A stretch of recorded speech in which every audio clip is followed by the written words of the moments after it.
Good morning, students. Today I am going to start the new lesson, Chapter 10 Microbes in Human Welfare. So, what is the meaning of this microbes? Microbes means microorganisms. So, as you know, most of the microorganisms they are harmful in nature, but very few microorganisms they are useful to human beings. Okay, they are useful to us. So, in this chapter, we are going to learn about those microorganisms which are useful to us. That is meaning of microbes in human welfare. So here, microbes are diverse. It means there are different types of microbes: protozoa, bacteria, fungi, microscopic plant viruses, viroids, and also prions. That is proteinaceous infectious agents. Okay, so there are various types of different types of microbes, or millions of microbes or microorganisms are present in our surroundings. Microbes like bacteria and fungi can be grown in nutrient media to form colonies and can be seen in naked eyes.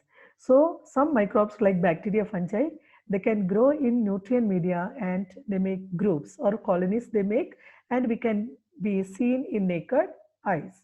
Clear? Some microbes causes diseases and some are useful for human beings. Clear? So some microbes they are harmful to us because they cause disease, but others some are useful for human beings. So in this chapter, we are going to learn which are the microbes or microorganisms are useful to human being or for us. Microbes are present everywhere. Example, they told in the thermal vents of geyser, it means the temperature is above 100 degrees Celsius. In that places also microbes are growing, even deep in soil, under snow, everywhere microbes are growing. Okay, so which are the different types of microbes? Protozoa, bacteria, fungi, virus, viroids, prions, that is proteinaceous infectious agents. What are the useful microbes? Some microbes,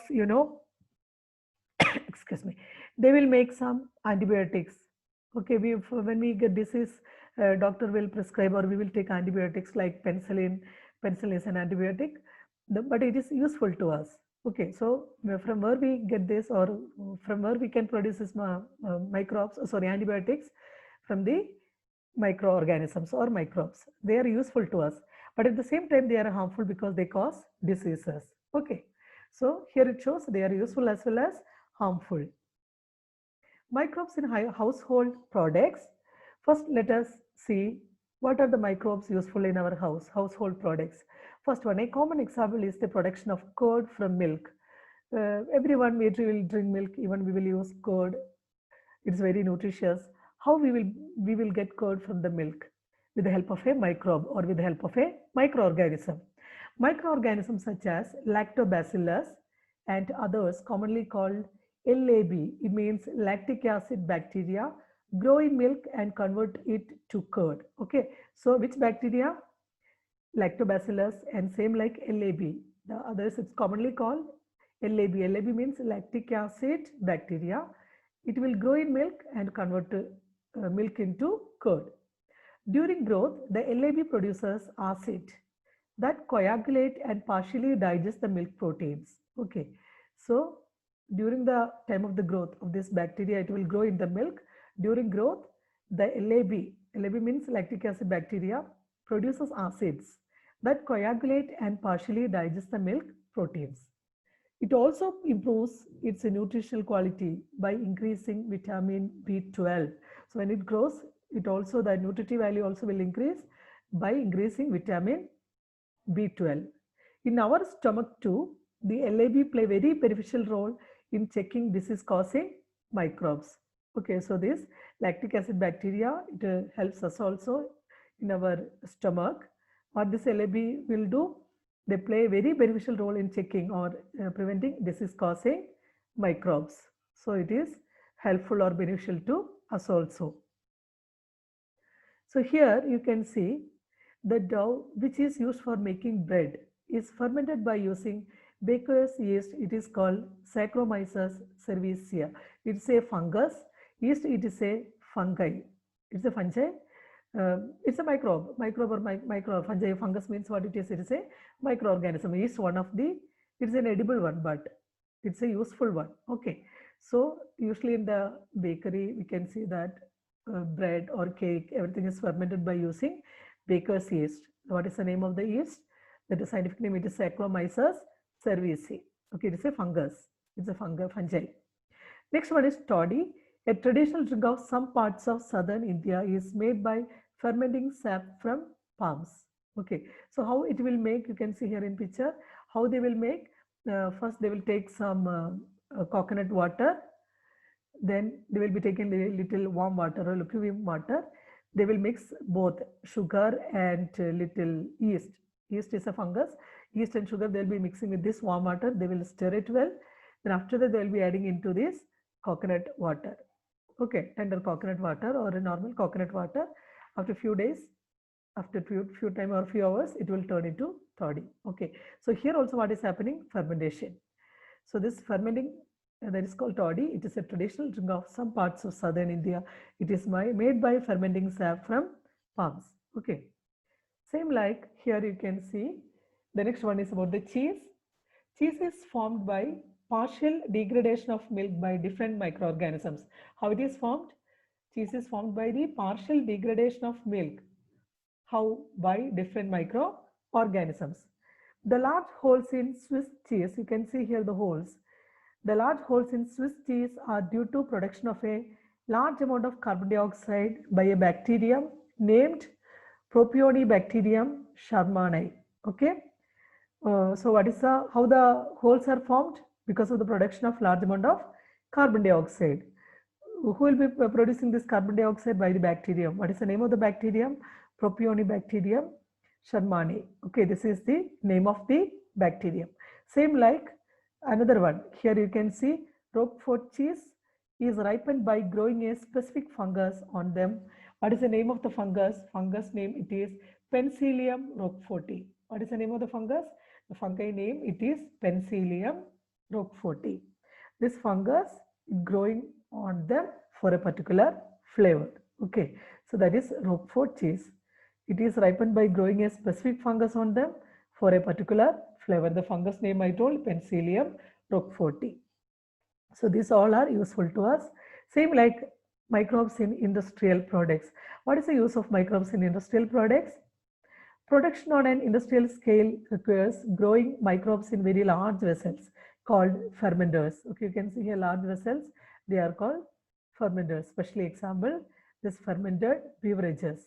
Okay, so production for, if it is in an industrial level, it has to grow, many microbes has to grow in large vessels, or in large scale. Okay, so this large vessels, what it is called? It is called fermenters. Clear? So an example for fermented beverages. So here, if you are talking about the yeast, it's a fungus. If you are talking about the yeast, Saccharomyces cerevisiae used for bread making and commonly called brewer's yeast is used for fermenting malted cereals and fruit juices to produce ethanol or ethyl alcohol. Okay, so which fungus?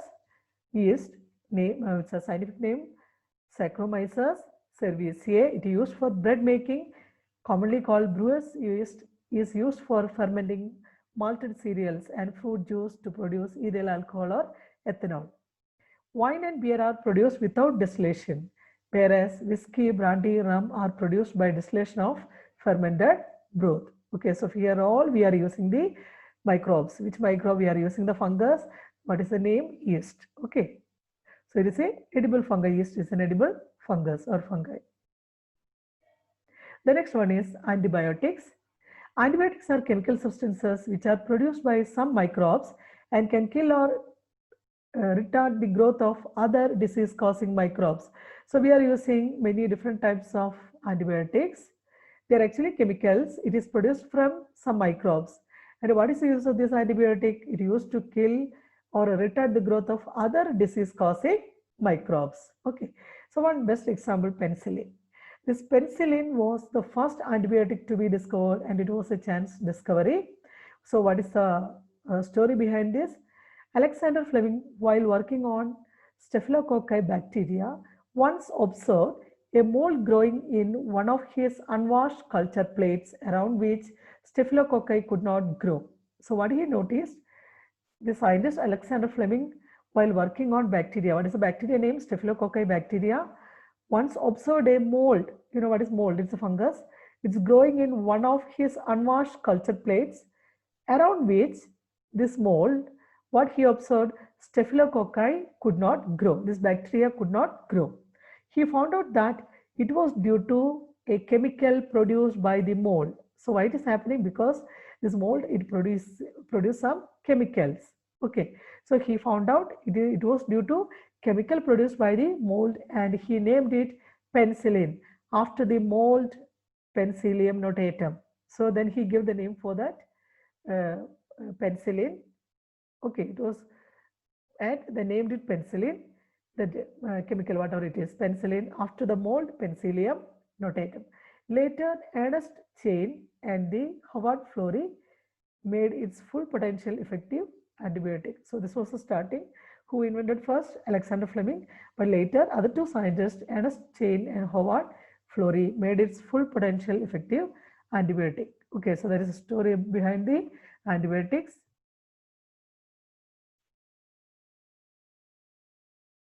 The next, these microbes or microorganisms, we are used to produce some chemicals, same like enzymes and also other bioactive molecules. Okay, so this is also useful to us. Some microbes, they are used to produce chemicals, enzymes and also bioactive molecules. We'll see one by one. First one is citric acid. The citric acid produced by one fungus. What is the fungus name? Aspergillus niger. Second, acetic acid. You know, vinegar. Vinegar means it is acetic acid. This acetic acid produced from one bacteria. It is called Acetobacter aceti. Third, butyric acid. It is produced from a bacterium. The name Clostridium botulism. The next, lactic acid. Lactic acid produced from a bacterium. Name Lactobacillus. Then ethanol or ethyl alcohol or ethanol, it is also produced from a fungus. Fungus, that is a yeast, it is Saccharomyces cerevisiae.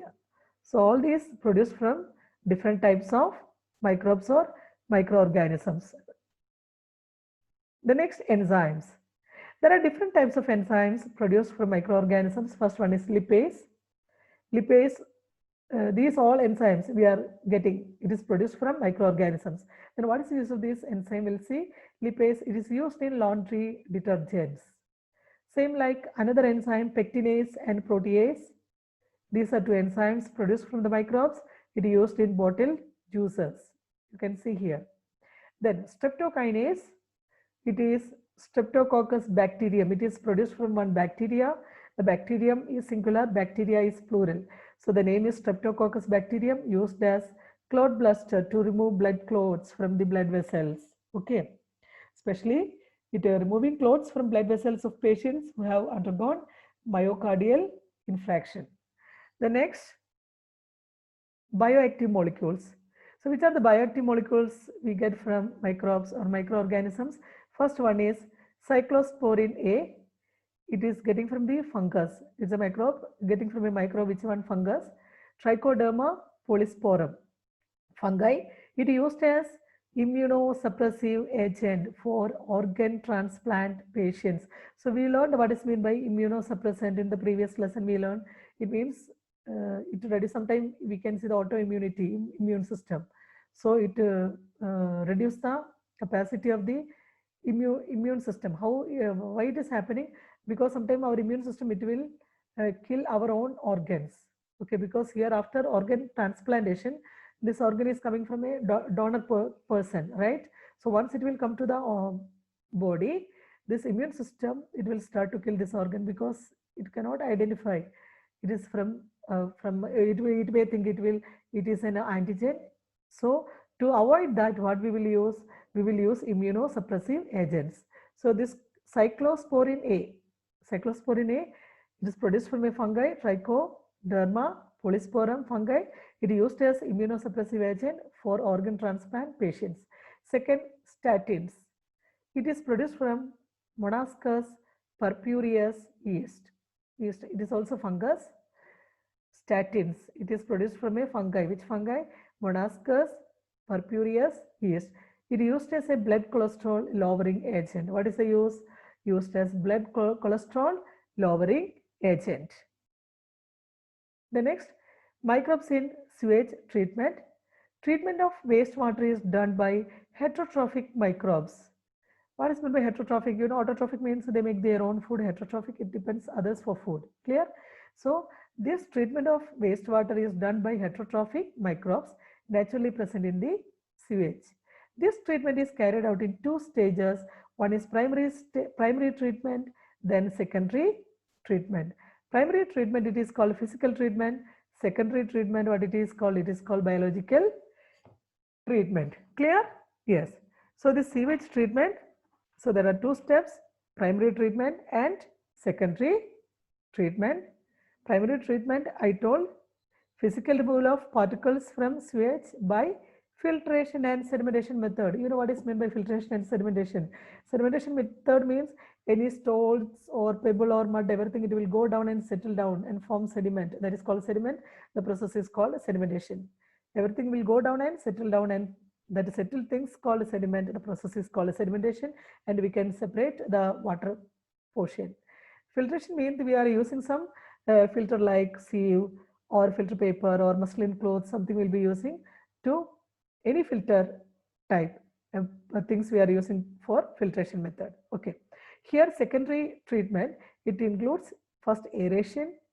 Aeration means with oxygen, with air. Second, activated sludge. Third one, anaerobic. Anaerobic means without air. Anaerobic sludge digesters. Let us see what is happening here. First step, aeration. Second, activated sludge. And third, anaerobic sludge digesters. Okay.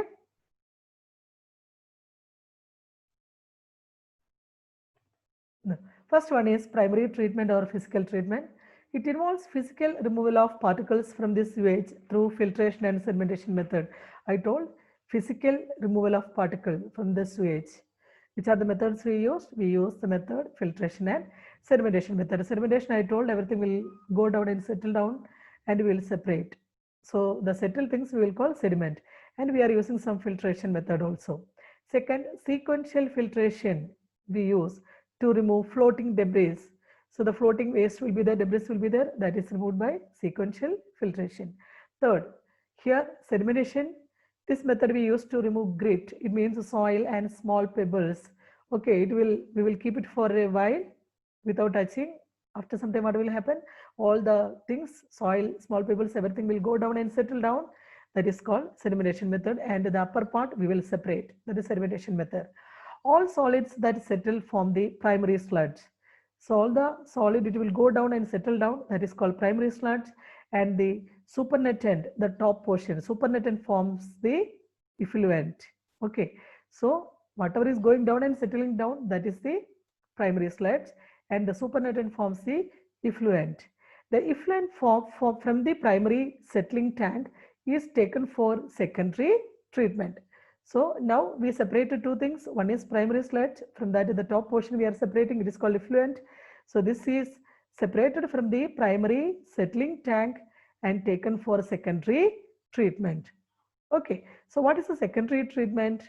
There are three steps we told. Yeah. So this is the primary treatment and this is secondary treatment. Actually here three things are happening. We told first one is aeration. Second one is activated sludge. See here, first one is aeration, second one is settling of the activated sludge, third one is anaerobic sludge digesters. Okay, so let us see what is secondary treatment. The primary effluent is passed into large aeration tanks. You can see here this effluent. Now after sedimentation and filtration, I told you we have to separate it. That is called effluent. The primary effluent is passed into large aeration tanks. This allows vigorous growth of aerobic microbes into flocs. Who will grow in that? There is a growth of aerobic microbes into flocs. Okay. While growing, these microbes consume the major part of the organic matter in the effluent. So this effluent, it contains many organic matter. It is used or consumed by these microbes. Okay. So this significantly reduces the BOD of the effluent. BOD means biochemical oxygen demand. So the microbes is eating, it's consuming this organic matter that level will, organic matter level will reduce in the effluent. Okay. So this significantly reduces the BOD. BOD means biochemical oxygen demand of the effluent. BOD is the measure of the organic matter present in the water. So what is BOD? Biochemical oxygen demand. BOD is the measure of the organic matter present in the water. Excuse me. The greater the BOD of wastewater, more is its polluting potential. So there is more BOD means more pollution, less BOD means less pollution in the water. Once the BOD of sewage water is reduced significantly, the effluent is then passed into a settling tank. So now this organic matter is consumed by the microbes. What will happen? The BOD level, it will go down. The water pollution, it will reduce a lot. Then later what will happen? The effluent is then passed into a settling tank. Okay, it is passing into a settling tank. So little, the water is little now clear. Settling tank where the bacterial flocks are allowed to sediment. So here this bacterial flocks, they all will settle down and allowed to sediment. This sediment is called activated sludge. What it is called? This is called activated sludge. Okay. So everything is transferring into settling tank, and here the bacterial flocks allowed to sediment. This sediment is called activated sludge. Then what is the third step? Small part of the sludge is pumped back into the aeration tank, in the first tank, pumped back into the aeration tank to serve as an inoculum. The remaining major part of the sludge is pumped into large tanks called anaerobic sludge digesters. Okay, they are pumping into large tanks. What it is called? They are called anaerobic sludge digesters. During this digestion, bacteria produce a mixture of gases such as methane, hydrogen sulfide, and carbon dioxide. These gases form biogas. Okay, so we can produce from the cow dung and all from the waste products, we can produce the biogas. So during this digestion, bacteria produce mixture of gases. Which are the gases? Methane, hydrogen sulfide, and carbon dioxide. These gases form what? These gases form biogas. The effluent from the secondary treatment plant is generally released into natural water bodies like rivers and streams.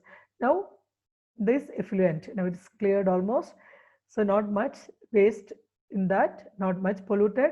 So this effluent from the secondary treatment plant is generally released into natural water bodies like rivers and streams. Clear? So here you can see the primary treatment and secondary treatment. Yes. So microbes play a major role in treating millions of gallons of wastewater every day across the globe.